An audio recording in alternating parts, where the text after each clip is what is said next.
Здравствуйте, дорогие рукодельницы и гости моего канала. Как вы, наверное, помните, я говорила, что мне поступил заказ на 3 комплекта подхватов для штор. Вот я сегодня весь день сидела, можно сказать, с небольшими перерывами и вязала вот этого медвежонка, который сейчас сидит вот напротив меня. Но результатом своего труда я довольна. Получился вот такой хорошенький серенький медвежонок. Вот эти вот руки у него, они длинные. Из-за того, что он потом будет привешиваться на штору. Когда штора в открытом состоянии будет, что, ну, мало ли где-то, может, она мешается. И делают на них подхваты вот такие. Или в детскую, или куда-нибудь. Вот такой медвежонок у меня связался.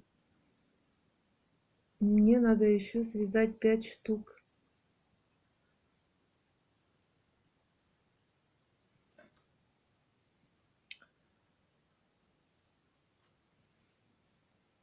Пусть он сидит. А я, девочки, хочу прочитать вам свой последний, наверное, рассказ, который я уносила в нашу местную газету, которую опубликовали. Он был на злобу дня, проблема пьянства. И этот рассказ я написала, может, даже для себя.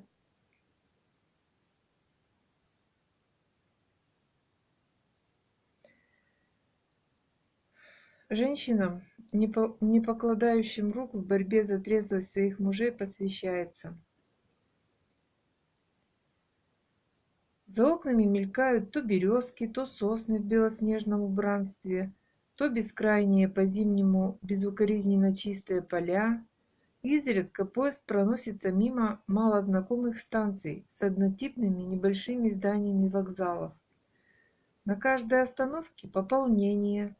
Вновь вошедшие занимают освободившиеся места, пытаясь создать минимальный уют, ведь некоторым придется провести в дороге не одни сутки. Вот и в нашем купе новички. 2 женщины примерно одного возраста, по-видимому, селянки.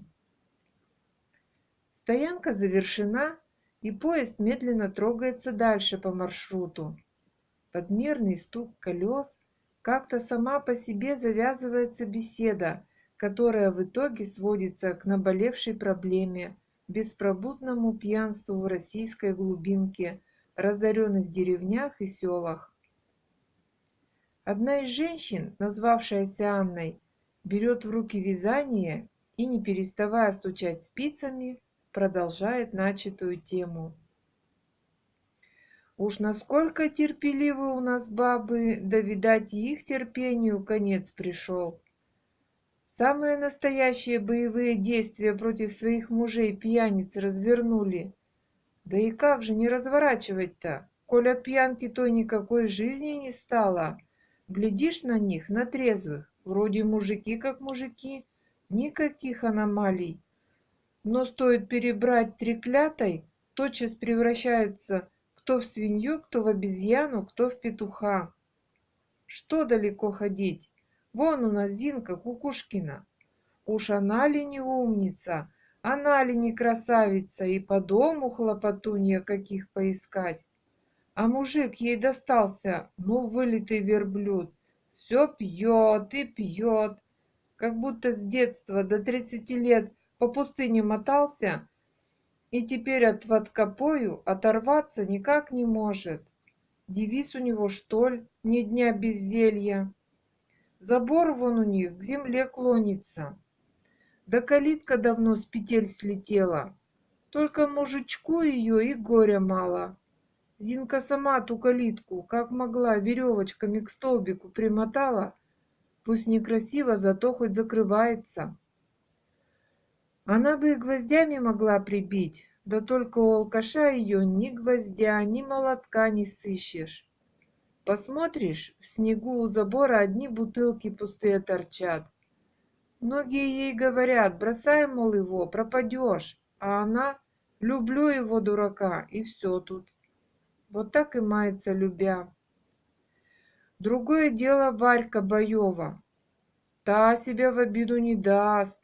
Истинный атаман в юбке. Уж она своего Вовчика в такой оборот взяла. Габариты у нее повнушительнее, чем у Зинки. Ежели чего не так, вмиг за трещину отвесить своей ручищей, всю охоту к выпивке отобьет. Потому-то и ходит ее Вовчик теперь по струнке. Видать, не раз на Варькин кулак нарывался. Вообще-то он работящий, когда не пьет, и со скотиной управится, и во дворе у него завсегда порядок. А уж на покосе равных ему не сыскать. Так литовкой орудует, что залюбуешься. А у Клавки Хитровой свой подход к этой проблеме, своя стратегия и тактика. Та муженьку благоверному травки-приправки в еду подсыпает, чтоб его на пьянку не тянуло. Мужик-то ест да хвалит, а она глаза свои хитрющие щурит, да знай в тарелку подкладывает. Видать, в травках тех сила есть. Коль стоит ее муженьку спиртного хлебнуть, в раз ему худо становится. Покраснеет, как рак, голова разболится, а Клавка масло в огонь подливает. Вот, допил, все здоровье загубил. Эван, как тебя скрутила. Ложись, а я за доктором сбегаю. И ведь сбегает, приведет доктора местного. И тот обязательно подтвердит, что с давлением шутки плохи, пить надо бросать. А больному и невдомек, что не в давлении дело, а в смекалке его жены разлюбезной. Вот так и воюют наши бабы со своими же мужиками. Ведь жаль их, пропадают совсем от этой пьянки. И годы молодые проходят в этой войне, и старость не за горами. Жить бы да жить, хозяйство вести вместе, детей воспитывать. А вот поди ж ты. Рассказчица тяжело вздыхает. Да, переводится мужик на Руси, подхватывает вторая. До чего дожили? Девкам нашим замуж идти не за кого. Если не алкаш, то наркоман. Да девки и сами замуж-то не очень торопятся. Успеем, бабуль, лихо хлебнуть. И то верно. Наглядятся на матерей своих, как они с пьяницами, мужьями мучаются, и ни о каком замужестве слышать не хотят. Ой, Господи, до чего же мы дожили? Мы, сидящие в купе и внимательно слушавшие, согласно киваем.